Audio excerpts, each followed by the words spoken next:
इसको समझने का तरीका अलग है। बट मैकेनिक्स के लिए ये बहुत सारे बच्चे गलती करते हैं, टाइम बहुत कम रहता है, बहुत कम टाइम रहता है। ये पैटर्न को आप फॉलो करोगे, एग्जाम्स में थोड़ा बहुत मॉडिफाई करके भी आ गया, फिर भी आप वो क्वेश्चंस को बहुत अच्छी तरीके से अटेम्प्ट कर लोगे। गाइस फर्स्ट ईयर के अंदर अगर बच्चों से पूछा जाए कि सबसे ज्यादा डिफिकल्ट सब्जेक्ट उनको कौन सा लगा, तो बोलेंगे मैकेनिक्स। ज्यादातर बच्चों को सेमेस्टर 1 में होता है, कुछ बच्चों को सेमेस्टर 2 के अंदर भी रहता है। प्लीज गाइस कमेंट बॉक्स में अपने कॉलेज का नाम जरूर लिखना, जिससे मुझे पता चलेगा कि कहां कहां आप लोगों को मैकेनिक्स इस सेमेस्टर के अंदर दिया गया है। एंड गाइस नए हो तो प्लीज चैनल को सब्सक्राइब करना एंड वीडियो को लाइक करके जरूर जाना, जिससे हमें एक मोटिवेशन आता है।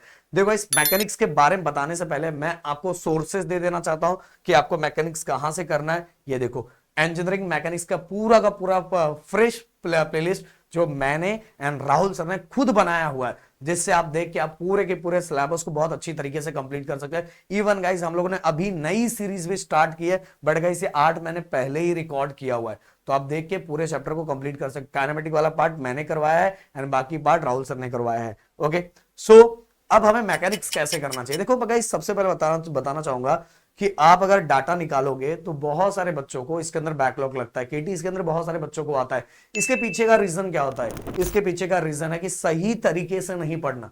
जैसे हम फिजिक्स और केमिस्ट्री पढ़ते हैं, वैसे मैकेनिक्स भी पढ़ते हैं। अरे भाई बोला जाता है फिजिक्स का ही पार्ट है, बट इसको पढ़ने का तरीका थोड़ा अलग है, इसको समझने का तरीका अलग है। अगर आप फिजिक्स और केमिस्ट्री, जैसे अब देखो जब हम इंजीनियरिंग में आते हैं तो हमें फिजिक्स और केमिस्ट्री ज्यादा सिंपल लगने लगता है और लोगों को बोलते हैं कि फिजिक्स केमिस्ट्री तो मैं आराम से कर लूंगा, पर मैकेनिक्स में बैंड बज रहा है। देखो दोस्तों फिजिक्स और केमिस्ट्री के आप अगर डायरेक्ट पीवाईक्यू उठाते हो, डायरेक्ट पीवाईक्यू उठा के डायरेक्ट सॉल्व कर लेते हो एंड उनको लर्न करना स्टार्ट करते हो, उनको प्रैक्टिस कर लेते हो, तो गाइस वैसे के वैसे सेम टू सेम क्वेश्चंस आपको आपके एग्जाम्स में दिखाई देते हैं। बट मैकेनिक्स के लिए ये बहुत सारे बच्चे गलती करते हैं कि उनको नहीं पता रहता, वहां यहां वहां से कुछ भी सुनते हैं, वो डायरेक्ट क्या करते हैं, डायरेक्ट मैकेनिक्स में भी वही गलती करते हैं, पीवाईक्यू उठाते हैं एंड पीवाईक्यू उठाते हैं और जब सॉल्व करते हैं ना तो उसके सॉल्यूशन को देख चुके रहते हैं। जब उसको सॉल्यूशन को देख चुके रहते हैं तो उनको सॉल्व करने आने लगता है, तो उनको ऐसा लगता है कि यार ये क्वेश्चंस तो मेरे को पीवाईक्यू वाला ये क्वेश्चंस आ गया, अब तो मैं एग्जाम्स के अंदर भी मतलब मैकेनिक्स में अच्छा खासा कर लूंगा।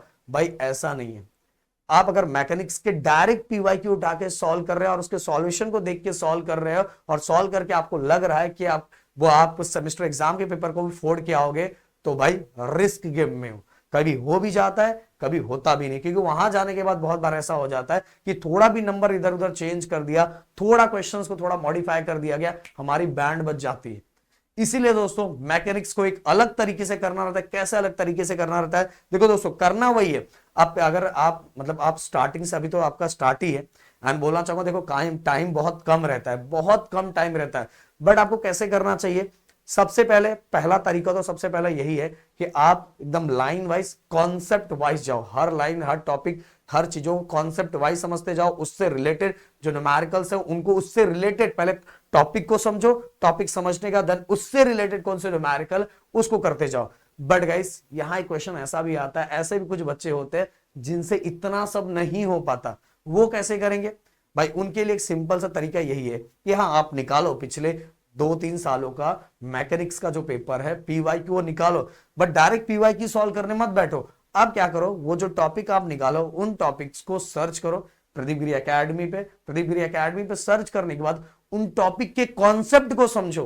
पहले डायरेक्ट न्यूमेरिकल को समझने मत जाओ, उन टॉपिक के कॉन्सेप्ट को समझो कि उसके अंदर जो फॉर्मूला है वो किस तरह से यूज किया जाएगा, कब यूज किया जाएगा, कहां प्लस साइन है, कहां माइनस साइन है, कहां कैसे चीजों को चेंज करना है, कहां कॉस थीटा लेना है, कहां साइन थीटा लेना है, कहां गाइस हमें डायग्राम्स किस तरह से ड्रॉ करना है, ये सभी बेस रूट को समझो। ओके जो पिछले दो सालों के पेपर में जिस तरह से क्वेश्चंस पूछे गए, 3 सालों के पेपर में जिस तरह से क्वेश्चंस पूछे गए, उन सभी का एक डाटा बनाओ कि ये सभी क्वेश्चंस पूछे गए और उनके कॉन्सेप्ट को, उनके बेसिक कॉन्सेप्ट को देखो, देन गाइस आप उसके न्यूमेरिकल्स को सॉल्व करो। गाइस मैं बोलना चाहूंगा अगर ये पैटर्न को आप फॉलो करोगे, एग्जाम्स में थोड़ा बहुत मॉडिफाई करके भी आ गया, फिर भी आप वो क्वेश्चंस को बहुत अच्छी तरीके से अटेम्प्ट कर लोगे।